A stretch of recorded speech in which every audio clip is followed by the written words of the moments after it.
전문가 장석근 박사입니다. 자, 현재 경찰방송에서 생방송으로 여러분들을 만나고 있는데요. 지난주 방송을 보시고 굉장히 많은 문의를 시청자분들께서 해주셨습니다. 또 일주일 내내 제가 상담해드리느라고 시간을 많이 뺏기기도 했지만 저의 건강백세를 위한 사명감으로 즐겁게 상담을 해드렸고요. 저 또한 즐거운 시간이기도 했습니다. 자, 지난주에 이어서 오늘도 정말 대단한 분을 모셨는데요. 브라질에서 수학을 하시고요. 19년 만에 한국에 귀국을 하셔서 최근에 다양한 분야에서 활동을 엄청나게 하고 계시는 분을 모셨습니다. 자, 저에게도 굉장히 많은 영향을 주신 멘토님이기도 하시고요. 현재 임동구 체질 라이프 스타일 연구소 소장님으로 계시는 임동구 박사님을 모셨습니다. 박사님, 안녕하십니까? 네, 안녕하세요. 네네. 이렇게 귀한 시간 내주셔서 정말 영광입니다. 아니, 초청해주셔서 감사합니다. 네. 자, 오늘 의상이 날씨와 체질에 너무 잘 어울리는 것 같습니다. 특히 딱 이렇게 스카프가 눈에 확 띄는데 정말 잘 어울리시는 것 같습니다. 아유, 감사합니다. 제가 직접 천연염색으로 만든 스카프. 직접요, 이거를요? 네. 그러면 체질에 맞게 당연히 만드셨겠군요. 그렇죠. 제 체질 소양에 맞는 파란색을 연출하기 위해서 쪽으로 직접 연색을 했습니다. 예, 그렇습니다. 이렇게 체질을 알면 그 사람의 모든 라이프 스타일을 응용할 수 있고 적용할 수가 있는데요. 이렇게 작은 것 하나, 소품 하나라도 본인 체질에게 맞게 이렇게 응용을 하시는 센스 역시 소양인다우시고요. 저 같은 태음인에게는 뺏어서 할 수는 있지만 저의 머리에서는 이렇게 센스 있는 행동이 나오지 않을 것 같아서 굉장히 제가 또 부럽기도 합니다. 자, 이렇게 한국에 귀국을 하셔서 최근에 다양한 매체를 통해서 박사님을 자주 뵙고 있는데요. 제가 봐도 저도 저의 물론 멘토님이시기도 하시고 또 저한테 많은 영향을 주시기도 하셨지만 제가 모르는 또 저가 뿐만 아니라 알 수도 없는 그런 영역에도 굉장히 많은 활동을 하고 계시더라고요. 도대체 이 체질을 접목한 이런 라이프 스타일이 그 끝이 어디 있을까 싶을 정도로 굉장히 다양한 활동을 하고 계시는데요. 지금 뭐 간단하게 본인 소개부터 좀 해주시고 그 이야기를 또 짚어보도록 하겠습니다. 예, 저는 브라질에서 한 19년 활동을 하면서 사실 그때 느꼈던 것은 가장 한국적인 것이 세계적이라는 것을 느꼈습니다. 그래서 제가 이제 브라질에서 식품공학 박사를 받고 그 브라질 의사들과 같이 함께 일을 하면서 특히 이제 여성 갱년기, 남자 발기부전 이런 현상을 하면서 사실 부작용 때문에 가상체질학을 공부하게 됐고요. 그 다음에 이제 그 힐링 프로그램, 그 스파 같은 곳에서 인도의 그 아유르베다 프로그램이 너무 잘 운영되는 것을 보고 나도 가장 한국적인 콘텐츠 사상체질 가지고 세계적인 어떤 문화 관광 콘텐츠를 만들어 보고 싶어서 다시 이제 이 일을 시작하게 됐습니다. 그러셨군요.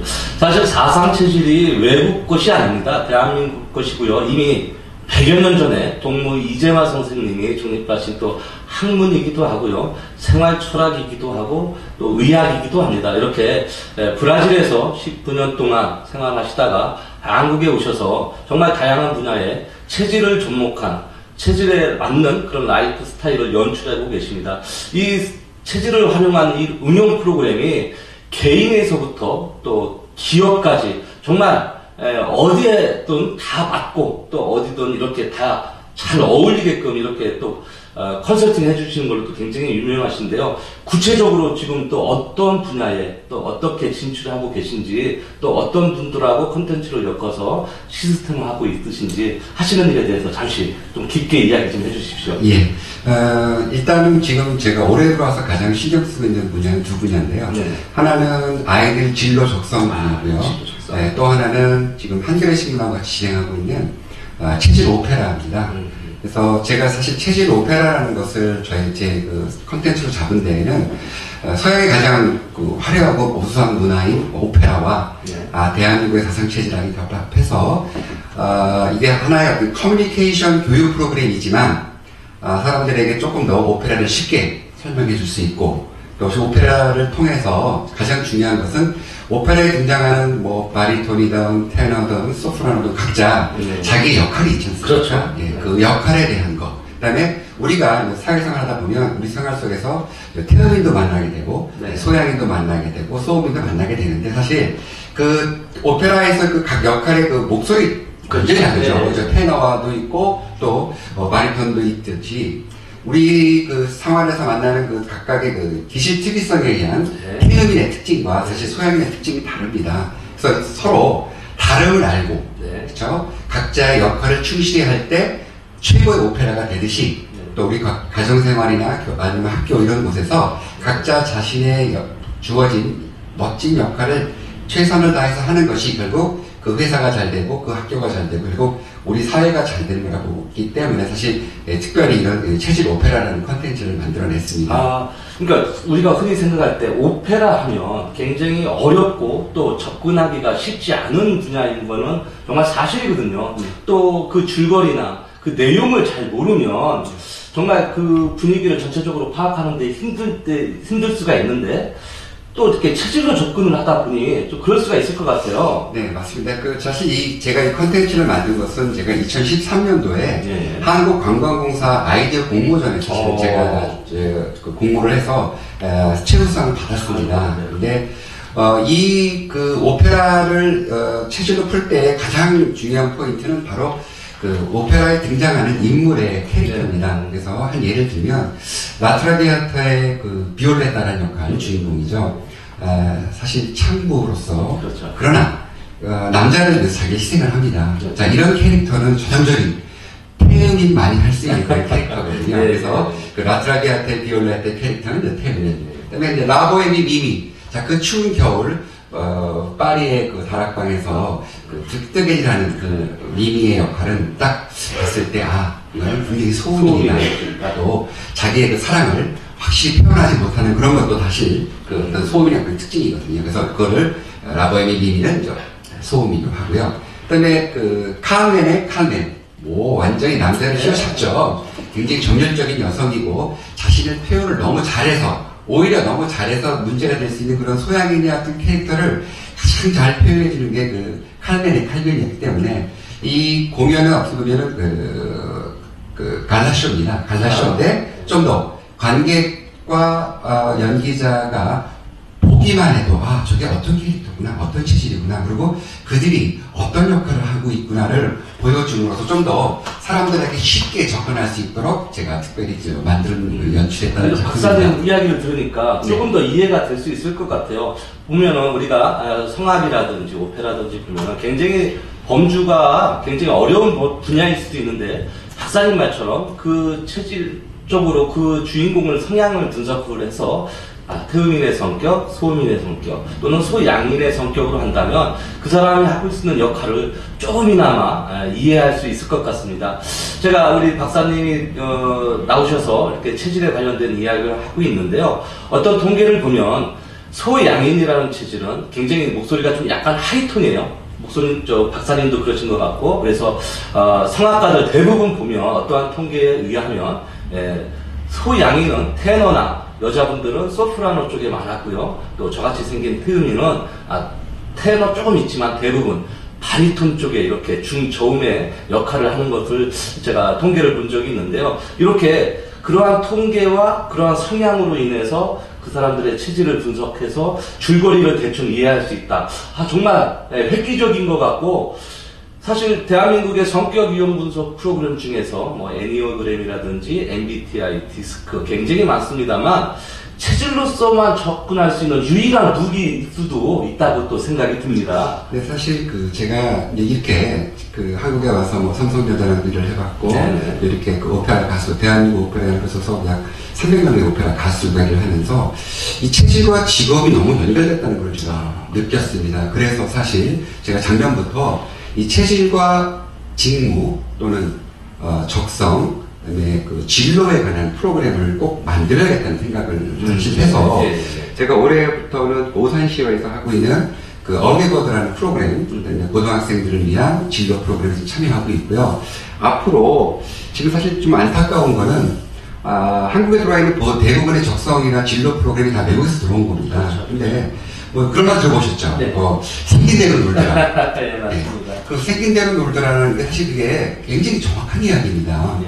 그래서 사상 체질이 이야기해 줄 수 있는 그 기질 특이성에 의해서 아이들의 진로나 적성 또는 직무와 관련된 어떤 그 컨텐츠를 만들어낸다면 지금 한국에 들어와 있는 서양에 있는 프로그램보다 더 뛰어나고 더 정확할 수 있고 최소한 그렇게 서양에서 들어온 분석적인 프로그램과 이 동양의 특히 한국의 이 사상체를 접목하면 아마 세계에서 가장 훌륭한 네. 그런 어떤 진로라든지 아니면 적성 또는 직무 관련된 컨텐츠가 나오지 않을까 생각을 하고 네, 있습니다. 맞습니다. 저도 같은 일을 하고 있고 또 박사님께 많은 영향을 받고 있지만 사실 저도 이렇게 운동 전문가로서 이렇게 오랫동안 운동을 하다 보니까 생긴 대로 놀더라 라는 말이 정말 체질하고 너무 궁합이 잘 맞고 체질하고 연계를 전혀 떠나서는 상상할 수 없을 만큼의 일들이 이제 사회 곳곳에서 벌어지고 있고 또 컨텐츠화 돼서 사업화 되기도 하고 있습니다.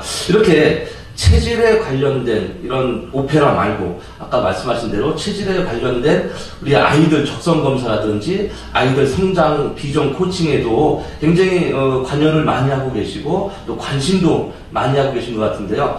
그쪽에 대해서 청소년 비전 코칭에 대해서도 좀 더 깊게 이야기를 한번 해주시죠. 예. 제가 이제 사실 이제 운이 참 좋아서 한국에 와서 소위 말하는 그 VVIP 프로그램을 진행을 하게 됐고요. 네. 그런 곳을 가서 보니까 어떤 특정 직업의 특정 체질이 집중적으로 모여 있었다는 거죠. 특히 한 예를 든다면 어느 뭐 프랜차이징 그 일본 식당에 주방장들의 체질을 분석했을 때 약 75%가 소음인에 몰려 있는 거예요. 그 횟집이었죠? 네, 맞습니다. 근데 그때 사실 제가 그때 갈 때 어떤 걸 느꼈었냐면 그 체질적으로 가장 맛에 민감한 사람들이 소음인이고 또한 소음의 특징 중 하나가 손이 차갑다는 게 특징인 거야. 그렇다면은 회를 만지는 어떤 주방장으로서는 최고의 분명히 체질일 텐데 직접 가서 제가 체질을 분석했더니 30명을 했는데 그 중에 75%가 소음인 2로 나오는 거예요. 그래서 야 이거 정말 그 어떤 그 동네에 있는 생계형 어떤 그 주방장이 아니라 그래도 나름 퀄리티 있는 레스토랑의 주방장의 어떤 집단이 그렇게 어떤 한 체질이 집중적으로 몰려있다는 거 너무 저한테는 이거 진짜 뭔가 해야 되겠다는 생각이 들었고요. 특히 제가 2주 전에 그 강남교육지원청에서 진행했던 어떤 프로그램 중에 그 강남구에 하고 서초구 교장 선생님 40분에 제가 체질을 분석했는데 안타깝게도 저 같은 체질은 한 명도 없을 거예요. 사실 저는 소양인, 특히 소양인 원이라는 체질이 굉장히 감정적이고 이게 감정 컨트롤이 잘 안 돼서 교장 선생님이 있을까 아마 없을 거라고 생각을 했지만 생각해도 정말 데이터상으로 한 명도 없고 전반적으로 가장 교육자로서 아니면 교육 프로그램에 뛰어난 재능을 보여주고 있는 특히 1타입이 집중적으로 모여있는 걸 것을 보고 역시 이 체질 이거 잘만 응용하면 아이들 진로 프로그램, 그다음에 적성 프로그램, 직무 프로그램에서 그 어떤 프로그램보다도 정확한 정보를 줄 수 있으라고 정말 생각을 합니다. 어떠한 분야에 어떠한 한 특정한 체질이 이렇게 몰려있다는 것은 그 체질이 그 일을 가장 우수하게 해낼 수 있고 또 가장 적성에 맞다라고 할 수가 있는데요. 실예로 저도 이렇게 강의를 나가고 여러 사람을 만나다 보면 특히 그 목사님들하고 또 절에 계시는 이 스님들을 보면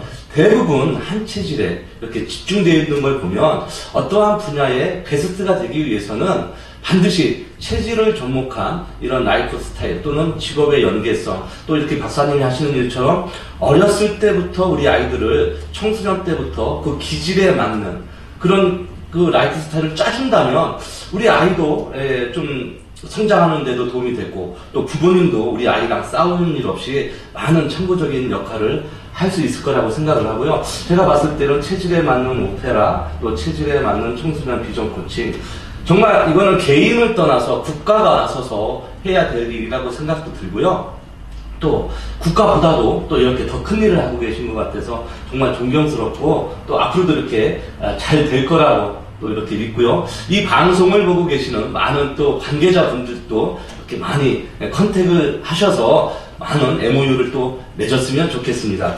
자, 이야기가 점점 더 흥미진진해지고 있습니다. 근데 박사님, 제가 알기로는 네. 아까 제가 방송 전에 살짝 들었는데 브라질에서 어떻게 이렇게 건강상의 문제가 있으셔서 한국에 오신 계기 중에 또 하나였다고 그렇게 하시는데, 아니 구체적으로 어떻게 어디가 아프셨었나요? 어떻게? 저는 사실 뭐 특별히 많이 아픈 곳은 없는데 네. 가장 제 건강상에 언제나 가장 첫 번에 들어오는 문제는 위 관련 질환입니다. 그렇죠, 소양인. 네, 소양인이어서 그런지 굉장히 예민하기 때문에 네.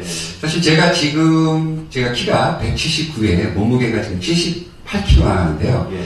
제가 박사학위 받고 한국 들어올 때 몸무게가 네. 믿지 않으시겠지만 네. 62kg 들어왔었습니다. 네. 지금보다 거의 한 15, 6kg 빠져 있었거든요. 그때 제 몸무게가 빠진 가장 큰 이유가 바로 교수님과의 어떤 문제에 의해서 제가 신경성 위염에 걸렸습니다. 근데 그게 그렇게 낫지 않더라고요. 그래서 지금도 사실은 언제나 저의 건강을 위협하는 넘버원 위장장애. 네, 위장장애. 또 다른 게 아니라 언제나 신경성 위장장애가 그렇죠. 가장 저를 힘들게 합니다. 네, 맞습니다. 대부분 소양인들이 하체에 비해서 상체가 많이 발달되어 있고요. 또 상체가 발달되어 있기 때문에 상체에 관련된 운동들을 많이 하시게 됩니다. 또 그쪽으로 발달된 특정한 운동 선수들도 굉장히 많고요. 근데 이렇게 건강하기 위해서는 또 이렇게 나름의 질병에 대처를 하시고 몸 관리를 좀 하셔야 되는데, 소양인들은 아까 말씀드린 것처럼 위장 장애가 많이 올 수 있습니다. 뇌질환도 올 수 있고요. 또 여러 가지 장애가 올 수 있지만 특히 이 소양인들한테 위장 장애는 약으로도 처방이 안 된다면 분위기 좋은 곳에서 또 분위기 좋은 사람들하고 기분 전환만 해도 또 위장 장애가 충분히 약보다도 더 빠른 효과를 낼 수 있다라는 또 이야기도 있습니다. 또 원래 소양인들이 유머도 뛰어나고요, 재치도 있으시고 또 패션 감각도 워낙 뛰어나십니다. 관심사가 저 같은 경우에는 재산이라든지 주로 먹는 데에 있다면 우리 또 소양인 분들은 그쪽에도 관심이 있으시겠지만 주로 패션이라든지 이렇게 시각적인 부분에 굉장히 뛰어나십니다. 그래서 이렇게 코디도 나름 혼자서 다 하실 수 있고 굉장히 센스 있는 의상도 입으십니다. 자, 이렇게 건강 이야기가 지금 계속 나오고 있지만 이렇게 아프셨던 사례를 통해서 본인만의 그런 또 건강을 해치는 일을 갖지 않기 위해서 다른 운동을 하시거나 또 본인만의 어떠한 특별한 건강법이 있으신지. 예, 제가 소개하는 저만의 건강법. 네네. 첫 번째, 목욕합니다. 아, 목욕. 네. 스트레스 해소의 최고죠. 긴장감을 풀어줄 수 있고, 그렇죠. 그러면서도 혈액순환 잘 되게 해주고. 저는 사실은 한국에 와서 가장 행복한 것은 목욕을 자주 할 수 있다는 거죠. 서양에는 사실 목욕탕이 별로 없거든요. 근데 한국에는 뭐 어디 가나 목욕탕이 있으니까, 첫 번째, 스트레스 받고 힘들 때는 목욕탕에 간다. 그리고 두 번째는 저는 사실 제가 사는 곳이 선정릉 근처인데, 아침마다 선정릉에 가서 걷기를 합니다. 특별히 어떤 근육 운동이거나 어떤 막 뛰는 그런 운동은 제가 하지 않고요. 좀 빠르게 걸으면서, 그리고 얼마 전에 배운 그 기공체조가 있습니다. 그 기공체조 하면서 어차피 소양인한테 가장 필요한 것은 사실 슬로우입니다. 슬로우 라이프. 근데 언제나 너무 열정적이고 너무 빠르게 행동해서 결국은 이런 위장 장애도 오고 교감신경이 너무 항진되다 보니까 이런 다양한 질병이 오는데, 그것을 풀어줄 수 있는 가장 좋은 방법 역시 목욕과 빠르게 걷기 하면서 기공체조하는 게 제가 갖고 있는 나름대로의 건강법입니다. 네. 대부분 소양인들이 성격이 급하고요, 또 행동이 빠르고 몸에 열이 많습니다. 그래서 한마디로 운동도 화끈하게 할 수 있는 체질이고요.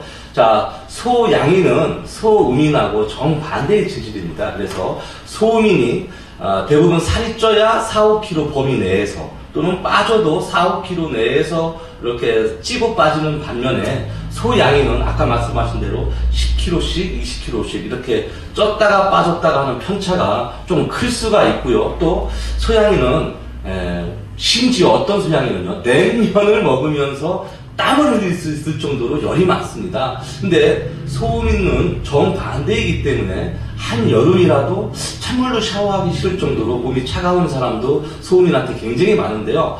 같이 운동을 하더라도 소양이는 땀이 잘 날 것이요, 소음인은 땀이 잘 안 날 수가 있습니다. 사상 체질의 가장 중요한 점이고 특이점이라는 게 바로 이런 오류를 범하지 않는다라는 거죠. 체질을 알면 체질에 맞게 너는 땀이 많이 나는 체질이구나, 너는 땀이 좀 적게 나는 체질이구나, 이런 통계로 인해서 그 사람을 케어해 줄 수 있다는 부분이 정말 좋고요. 아까 우리 박사님이 목욕을 이야기하셨는데요. 자, 이거를 또 체질로 분석을 해서 적용을 한다면 소양인에게 맞는, 어차피 샤워를 하거나 목욕을 하실 때에는 이렇게 아로마를 좀 사용하셨으면 좋겠는데요. 소양인에게 다 좋을 수 있겠지만 그 중에서도 그레이프 프루츠를 제가 꼭 추천해드리고 싶습니다. 이렇게 샤워를 하시거나 목욕을 하실 때 이렇게 같은 제품으로 쓰신다면 조금 더 상쾌하고 건강한 목욕법이 될 거라고 생각을 합니다. 박사님 이야기 들으니까 저도 오늘 당장 샤워도 좀 하고 선릉으로 이사 가서 선릉 산책도 해야 되겠다는 이런 게 또 생각이 듭니다. 자, 이렇게 체질을 알면 그 사람의 모든 라이프 스타일을 응용하고 디자인할 수도 있잖아요. 네. 근데 그 중에서도 어떠한 그 건강법 또 운동 중요한 게 없을 것 같습니다. 그래서 제가 지난주 방송에도 말씀드렸지만 음식으로 고치지 못하는 병은 약으로도 못 고친다고 했으니 이렇게 음식의 중요성이 그 어느 때보다도 100세 건강시대를 맞아서 굉장히 중요하다고 생각을 하는데요. 소양인한테 어울리는 음식, 예를 들어서 육류로 치면 열이 많으니 돼지고기를 좀 많이 먹었으면 좋겠고, 또 열이 많은 음식은 피했으면 좋겠는데요. 어떻게 구체적으로 소양인한테 맞는 음식이랄까? 아니면 박사님이 딱 자기 몸을 위해서 챙겨 드시고 있는 건강식이 있다면 이 기회에 시청자분들한테 소개를 좀 한번 해주시죠. 제가 처음에 그 브라질에서 활동했다는 말씀드렸죠. 네. 제가 사실 브라질에 있으면서 한 4번 정도의 의사들과 임상을 하는데요. 네. 그중에서 가장 기억에 남는 게 사실 이제 그 홍삼하고 콩입니다. 네. 그래서 역시 임상했을 때 아무런 문제 없었기 때문에, 네. 그리고 또 효능이 워낙 좋았기 때문에 콩 관련된 음식 많이 먹고 있고요. 그리고 좀 피곤함을 느낄 때는 언제나 홍삼을 섭취를 합니다. 그리고 또 무엇보다 중요한 거는 저는 사실 낮에는 거의 뜨거운 음식을 먹지를 못합니다.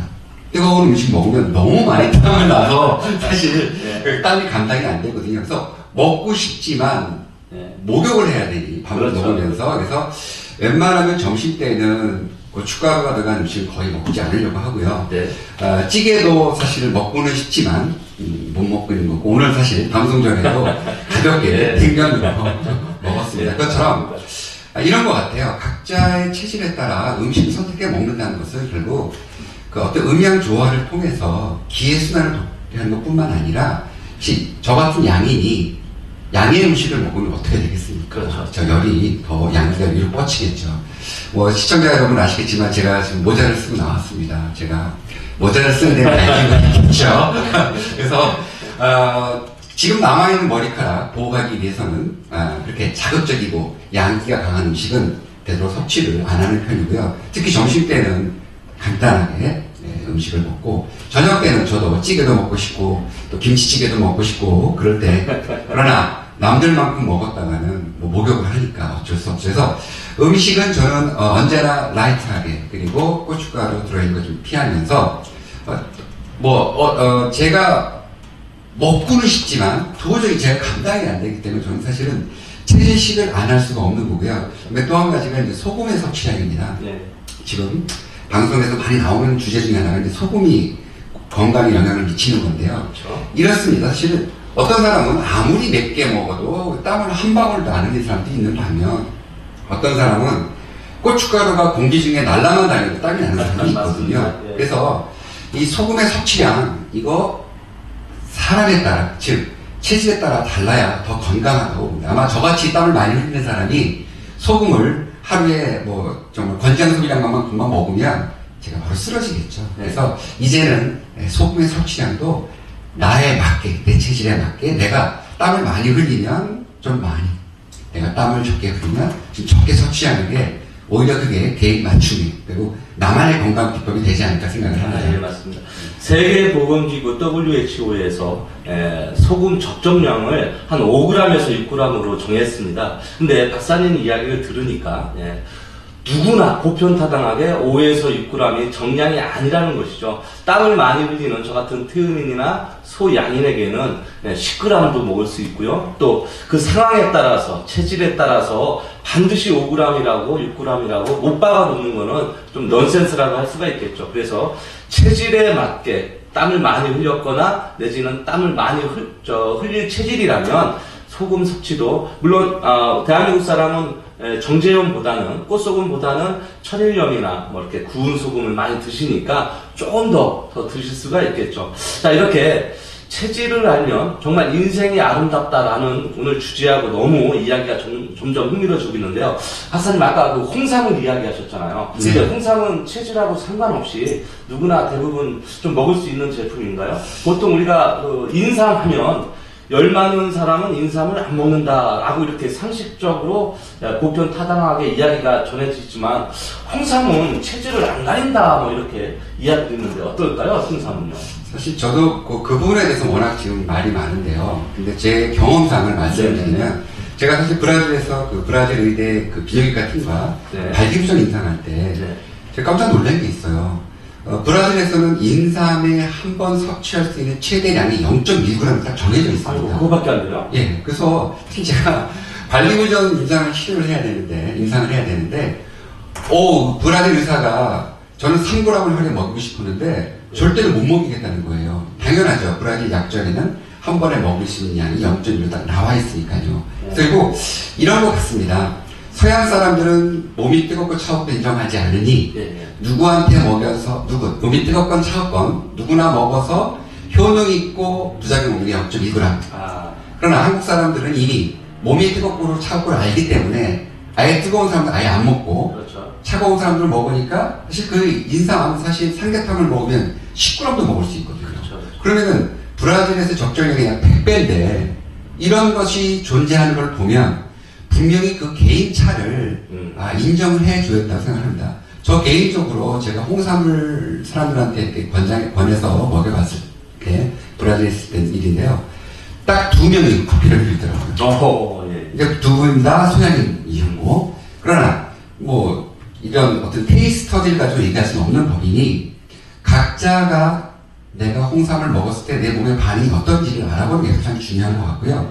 제가 봤을 때 인삼보다는 홍삼이 좀 더 많은 사람들한테 부작용 없이 좋은 반응을 보일 것 같고 또한 요즘에 뭐 홍삼 말고도 뭐 발효 홍삼도 있고 다양한 처리한 음식들이 있으니 저는 그래요. 내가 먹어보고 내한테 맞는 게 무엇인가를 찾는 게 가장 중요하다고 생각합니다. 네, 맞습니다. 지금 박사님이 말씀하신 것처럼요. 우리가 어떠한 건강기능식품을 먹을 때 누구나 먹어도 부작용이 없으려면 정말 함량이 낮을 수밖에 없을 거예요. 함량을 조금만 올리면 부작용이 생기는 사람이 반드시 생길 것 같은데요. 이렇게 자기 체질만 알면 어떠한 성분을 좀 더 높일 수도 있다라는 말씀으로 이렇게 정리를 해주셨는데요. 과학적인 또는 학술적인 근거에 의해서 정확한 팩트입니다. 그래서 여러분들이 체질을 좀 아시고 내 체질을 안다면 내가 인삼을 좀 더 먹을 수 있고 홍삼을 좀 더 먹을 수 있고 어떻게 체질에 맞춰서 맞춤으로 더 먹고 덜 먹을 수 있는 이 조절을 충분히 하실 수 있을 거라고 생각을 합니다.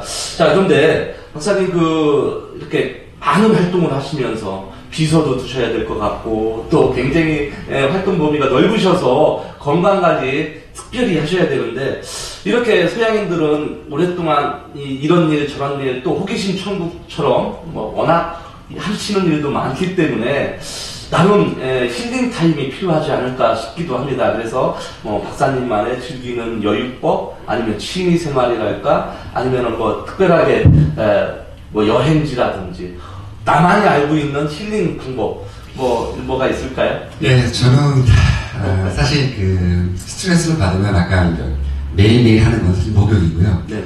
그거 이외에 여행을 좋아합니다. 제가 사실 물론 브라질에서 활동하는 것 때문에 그렇지만 마일리지가 100만 마일이 넘었습니다. 그 마일리만 가셔도 예, 웬만한 나라 또 그냥 갔다 오실 수도 있겠어요. 예. 그래서 여행을 굉장히 좋아하고요. 역시 소양인답게 새로운 걸 굉장히 좋아합니다. 그래서 새로운 나라 가는 거, 새로운 문화를 접하는 거, 그리고 새로운 사람 만나서 이야기하는 거 너무 좋아하다 보니까 여행 가는 거 되게 좋아하고, 특히 한국에서는 제가 제일 좋아하는 여행지는 부산과 제주도입니다. 부산, 제주도. 네. 예. 정말 제주도 아마 세계에서 가장 아름다운 섬이라고 생각합니다. 다양한 볼거리도 있고, 산도 있고, 그다음에 바다도 있고, 그다음에 다양한 어떤 문화적인 어떤 그런 어떤 박물관. 그래서 제가 가장 선호하는 여행지, 제주도. 그다음에 부산이라는 도시 정말 다이나믹한 도시 같습니다. 그리고 제가 지금 제가 활동하는 것 중에서 의료관광 관련돼서는 제가 이제 부산 팀하고 가장 많은 일을 하고 있는데요. 제가 이번 주 금요일에 또 부산에 갑니다. 의료관광을 위해서. 근데 부산 제가 좋아하는 이유는 다이나믹, 그리고 부산의 그 다양한 먹거리가 제가 가장 좋아하는 것이고, 또 부산에 가면 굉장히 행복함을 느끼면서 바다 보고 있으면 마음이 좀 편안해지는 것 같습니다. 저도 이제 바다도 좋지만 태음인이라 그런지 먹는 거에 관심이 많아서 먹거리에 좀 더 제가 관심이 많습니다. 자, 이렇게 여행도 다니시면서 강의도 하시고 또 그 특정한 지역에 어떠한 그런 그 관광지도 둘러보면서 정말 인생은 아름답다라는 요 취지에 가장 체질을 알면 인생은 아름답다는 취지에 정말 딱 맞으시는 일을 하고 계시는 것 같습니다. 자, 이렇게 어느 지역에 가서 뭘 먹고 또는 나만을 위해서 뭘 먹을 때 이렇게 반드시 체질을 응용하시면 좋을 것 같은데요. 오늘 출연해주신 우리 임동구 박사님은 소양인이라는 체질입니다. 그 중에서 소양인 원. 그래서 뭐 다른 분들 팔체질 하시는 분들한테는 토음 체질에 가까우실 수가 있는데요. 이 소양인들은 약간 짜게 먹어도 탈이 잘 나지 않는 체질이고요. 현미보다는 보리쌀이 더 좋을 수가 있습니다. 검정콩이라든지 녹두, 팥, 참깨나 보리, 옥수수 등도 소양인한테 좋고요. 또 속열이 많을 확률이 굉장히 높기 때문에 차가운 음식으로 섭취하셨으면 좋겠습니다.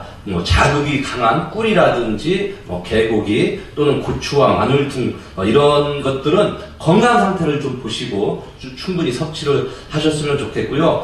소양인한테 제가 권해드리고 싶은 야채는 검정콩이나 가지, 배추라든지 냉이, 미나리, 두릅, 상추, 샐러리나 오이 또는 시금치도 또 좋고요. 또 육류는 소양인이 아까 우리 박사님 말씀하신 것처럼 냉면만 먹어도 땀을 흘릴 확률이 높으니 찬 성분의 고기를 좀 드셨으면 좋겠는데요. 그게 바로 돼지고기도 그 중에 하나고요. 또 오리도 간혹 좀 드셨으면 좋겠습니다. 그래서 현미라든지 감, 고추, 생강, 카레, 닭고기, 꿀, 인삼, 녹용 등 이런 여름식은 좀 간혹 피해 주시거나 본인의 건강 상태를 좀 보시고 적절하게 드셨으면 좋겠고요. 역시 아까 부산을 좋아하시니까 부산에 가시면 또 회가 또 많지 않겠습니까? 그래서 부산에 가시면은 해산류로는 굴이라든지 낙지, 보고, 새우, 전복 이렇게 해산 등을 좀 드셨으면 소양인들한테 조금 더 도움이 될 듯 싶고요. 또 요즘 날씨가 점점 더 더워지고 있습니다. 그래서 열이 많으신 우리 소양인들한테 이렇게 차가운 음료, 녹차라든지 보리차, 구기자, 명지, 알로에, 이 결명자 등을 좀 수시로 드신다면 뜨거운 성질, 열의 성질을 조금이나마 다운시키는 데 도움이 많이 되실 거라고 생각을 합니다.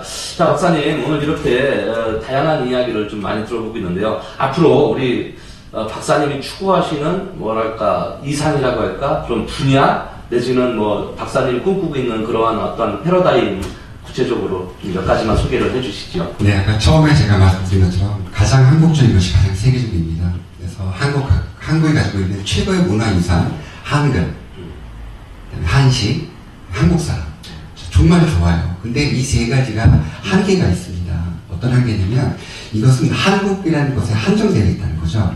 근데 사상체질들은 어떤 하나의 문화 관광 콘텐츠로서 전 세계 어디든지 갈 수 있으며 그다음에 모든 분야에서 적용할 수 있는 가장 큰 장점입니다. 그래서 제가 아마 한국에 태어나고 제가 또 브라질 가서 20년 동안 활동했던 가장 큰 이유는 바로 아마도 사상체질학의 세계화를 위해서 제가 이런 어떤 사명감을 갖고 태어났지 않았나 생각을 합니다. 그래서 지금도 제가 가장 신경 쓰고 있는 이 사상체질을 응용한 스파 프로그램, 그다음에 이런 그 의료관광 분야에서 조금 더 열심히 노력을 해서 세계적인 어떤 문화관광 콘텐츠, 그리고 뭐 케이팝도 있고 요새 소위 말하는 한류에서 가장 고급스럽고, 그다음에 모든 사람들이 매일매일 응용하면서 건강을 누릴 수 있는 그런 프로그램이 바로 체질라이프 코칭 프로그램이라고 생각을 합니다. 좀 브라질에서 또 오랫동안 살다 오셨기 때문에 브라질 문화도 굉장히 누구보다도 자신 있게 또 잘 아실 것 같습니다. 그래서 브라질하고 한국을 이렇게 어떠한 뭐 민간 외교적인 일도 많이 하고 계셔서 지금 현재 브라질 소사이어티 분과위원회도 하시고. 네, 제가 거기서 문화분과위원장 하고 있고요. 또 마침 내년에 상파울루에서 있는 미용 페스티벌에 초대를 받았습니다. 그래서 제가 내년에 또 요즘에 아마 그 화장품 시장에서 가장 떠오르는 키워드가 유전자 화장품입니다. 그래서 제가 이번에 그 내년에 상파울루에서 발표할 주제도 당신이 유전자에 맞는 화장품을 발라라. 제가 발표할 주제가 되겠습니다.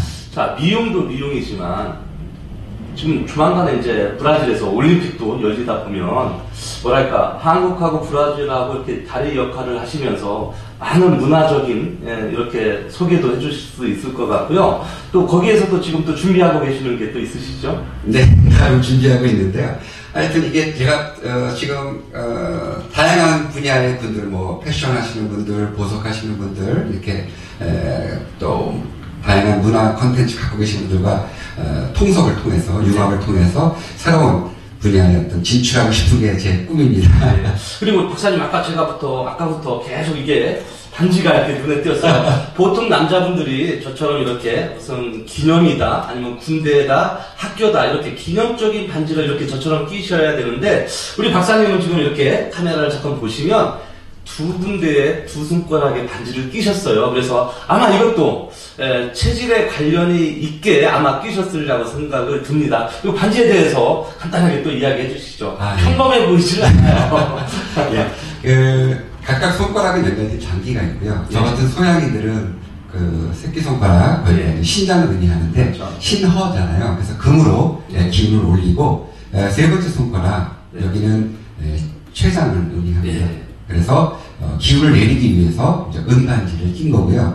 또 체질에 맞는 보석이 있습니다. 그래서 소영이한테 가장 맞는 보석은 사파이어입니다. 그래서 제가 용이 여의주를 물고 있는 부분에 사파이어를 딱 사용을 시켰습니다. 이것도 역시 체질에 맞게끔.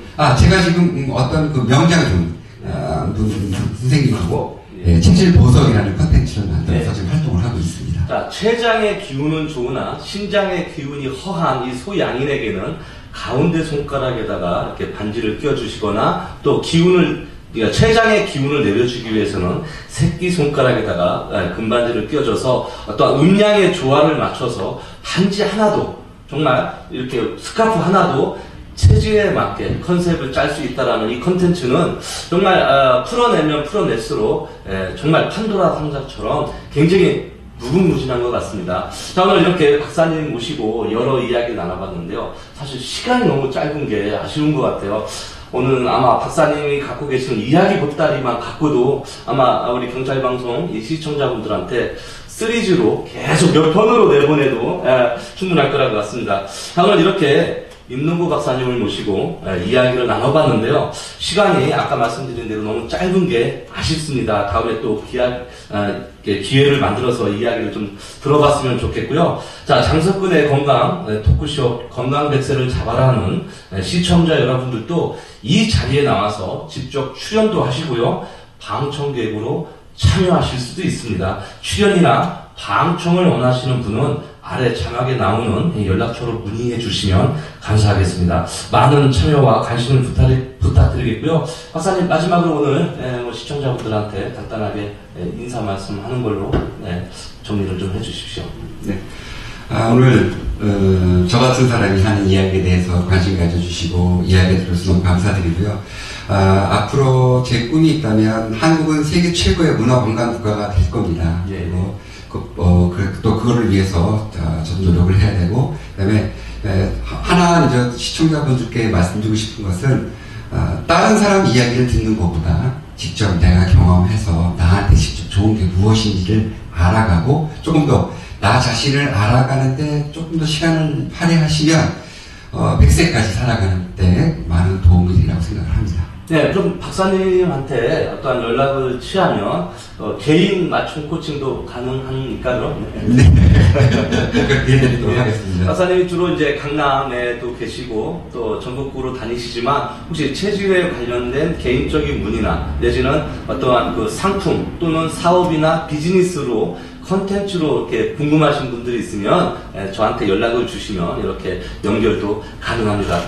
자, 오늘 방송을 보신 시청자 여러분 어떻게 보셨습니까? 건강 100세는 재앙이 아닌 축복의 시대가 오고 있는데요. 건강하지 않은 노후는 오래 사는 만큼 고통일 수밖에 없다는 것을 다시 한번 체질 라이프를 통해서 확인되는 그런 자리였다라고 생각을 합니다. 자, 건강법은 많지만 나에게 맞는 그런 건강 맞춤법으로 축복의 건강 100세를 맞이하시길 진심으로 기원드리겠습니다. 시청해주신 시청자 여러분께 깊은 감사의 말씀을 드리겠고요. 다음 주에도 게스트분을 모시고 이 자리에서 장석근의 토크쇼 건강 100세를 잡아라 라는 코너로 여러분과 다시 만나뵙도록 하겠습니다. 오늘 박사님 출연해 주셔서 감사합니다. 네, 감사합니다. 네, 감사합니다.